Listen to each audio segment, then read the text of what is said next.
Hello friends, UGC net knowledge point में आप सभी का स्वागत है। हम कर रहे हैं MCQs type question UGC net paper 2 public administration की। ये हमारा रिवीजन चल रहा है डेली बेसिस का। अगर आपको इसका पीडीएफ चाहिए तो आप हमारा टेलीग्राम चैनल जो है वो ज्वाइन कर सकते हैं। इसका लिंक डिस्क्रिप्शन बॉक्स में मिल जाएगा। तो आइए स्टार्ट करते हैं। चैनल पर नए हैं तो चैनल को ज़रूर सब्सक्राइब करें, लाइक एंड शेयर करें। Question number first. Select the incorrect statement about the relationship between political and permanent executive in India. So इसका correct answer है answer number 4.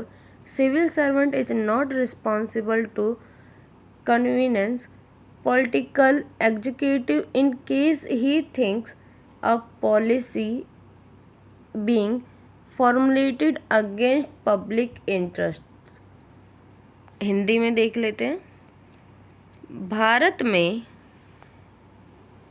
भारत में राजनीतिक और स्थायी अधिकारियों के बीच संबंधों के बारे में गलत कथन का चयन करें। सो इसका करेक्ट आंसर नंबर 4। यदि सिविल सेवक को लगता है कि कोई नीति सार्वजनिक हित के विरुद्ध बनाई जा रही है तो वह राजनीतिक कार्यपालिका को समझाने के लिए जिम्मेदार नहीं है। ये जो कथन है ये गलत है। Question number second. Which one of the following recommendation of the second administrative reform यानी second ARC commission about making a citizen charter effective is not correct.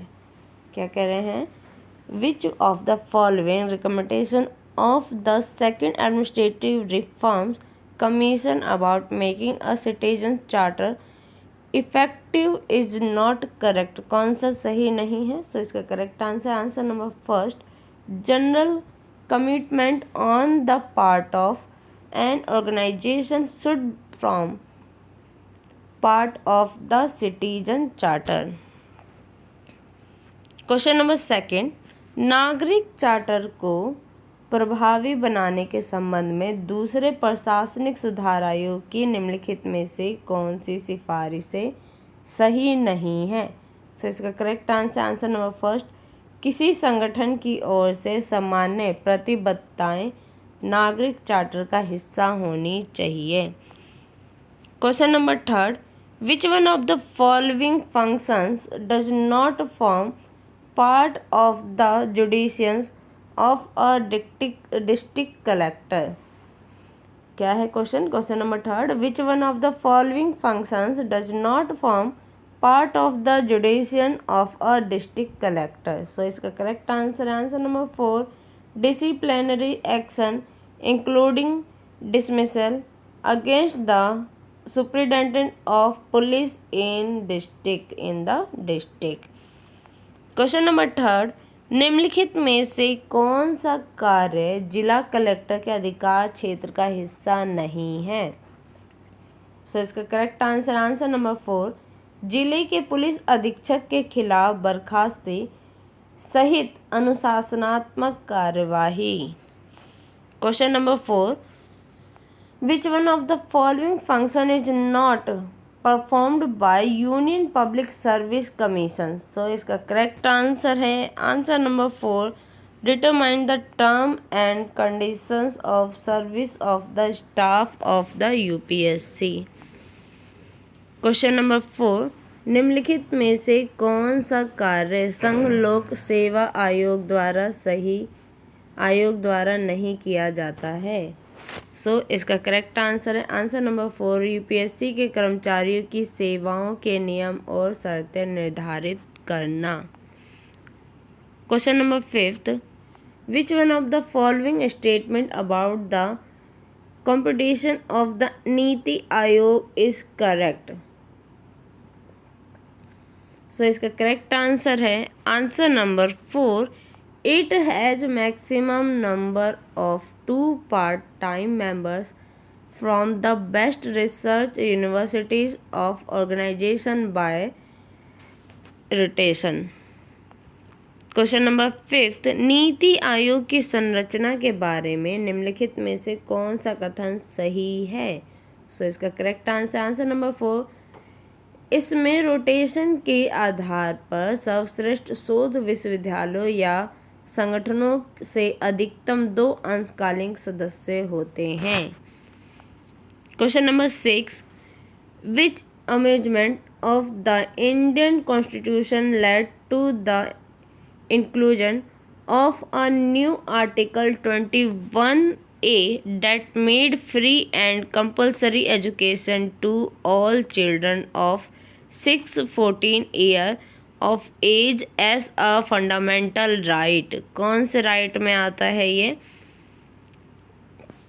Question दोबारा पढ़ेंगे। Question number 6, which amendment of the Indian Constitution led to the conclusion of a new Article 21A that made free and compulsory education to all children of 6 to 14 years of age as a fundamental right? So इसका correct answer number 3, 86th amendment.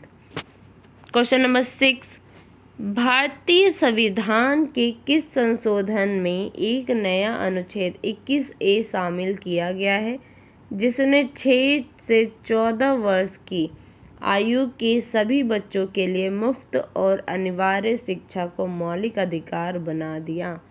तो इसका correct answer number 3, 86वां संशोधन। Question number 7, by which of the following constitution amendment the constitutional status is given to cooperative society? So इसका correct answer number 3, constitution 99 amendment act. Question number 7, निम्नलिखित में से किस संविधान संशोधन द्वारा सहकारी समितियों को संवैधानिक दर्जा दिया गया है? सो इसका करेक्ट आंसर नंबर 3, संविधान 99 संशोधन अधिनियम। Question number 8, which one of the committees is not liked to police reform in India? So इसका करेक्ट आंसर नंबर 3, बिजब्रुआ कमेटी। क्वेश्चन नंबर 8, इनमें से कौन सी समिति भारत में पुलिस सुधार से जुड़ी नहीं है? सो इसका करेक्ट आंसर नंबर 3, बिजब्रुआ समिति। कौन सी जुड़ी हुई है? तो सोली सोराबजी समिति, रिब्रो समिति और पद्मा भाई समिति, ये पुलिस सुधार कमेटी से जुड़ी हुई है।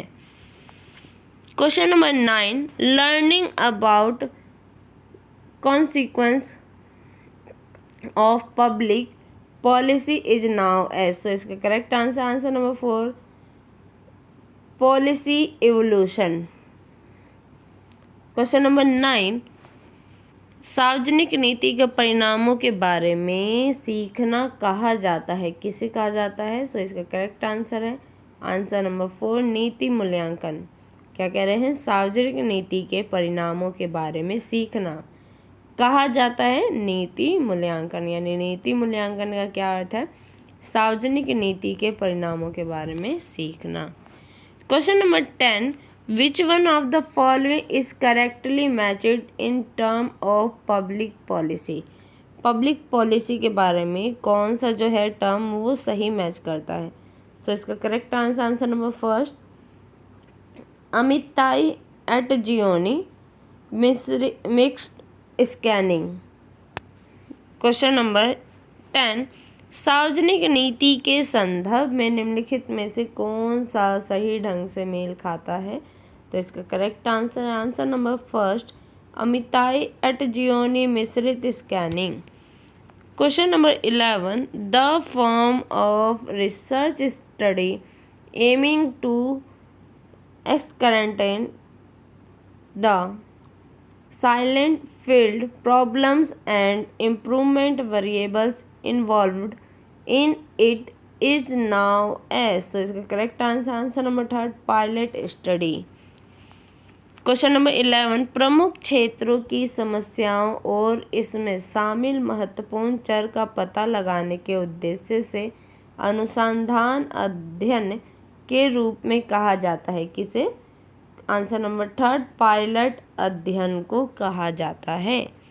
Question number 12, any technique for making reference by objectively and systematically identifying specified characteristics of message is now as। so इसका करेक्ट आंसर है answer number third content analysis.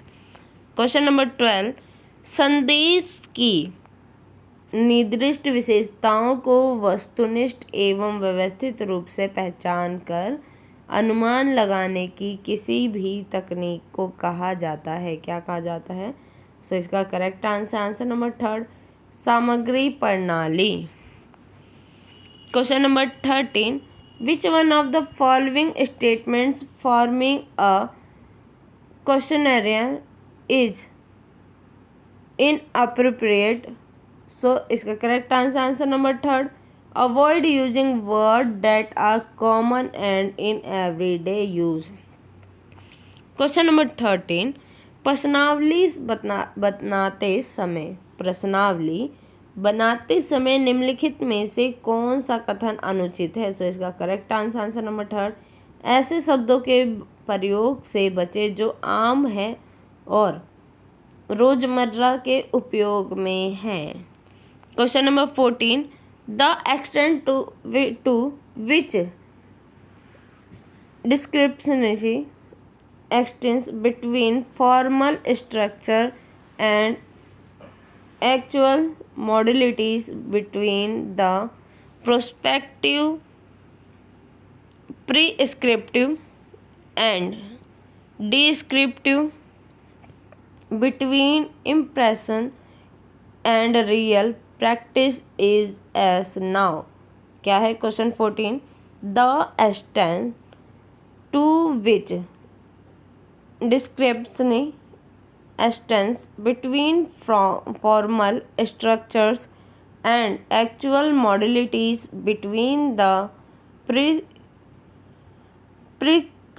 prescriptive and descriptive, between impressions and real practice is now as। तो इसका correct answer है answer number third formalism. क्या है answer number third formalism.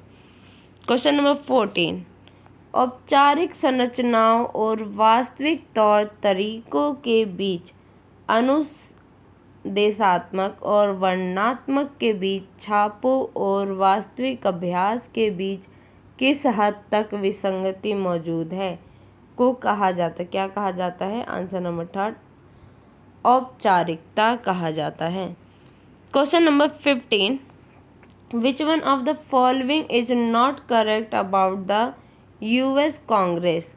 जो America की कांग्रेस है, यूएस की कांग्रेस है, उसके बारे में कौन सा आंसर सही नहीं है? सो इसका correct answer number second the term of house of representative is 4 year, 4 साल के लिए। सो क्वेश्चन नंबर 15, अमेरिकी कांग्रेस के बारे में निम्नलिखित में से कौन सा सही नहीं है?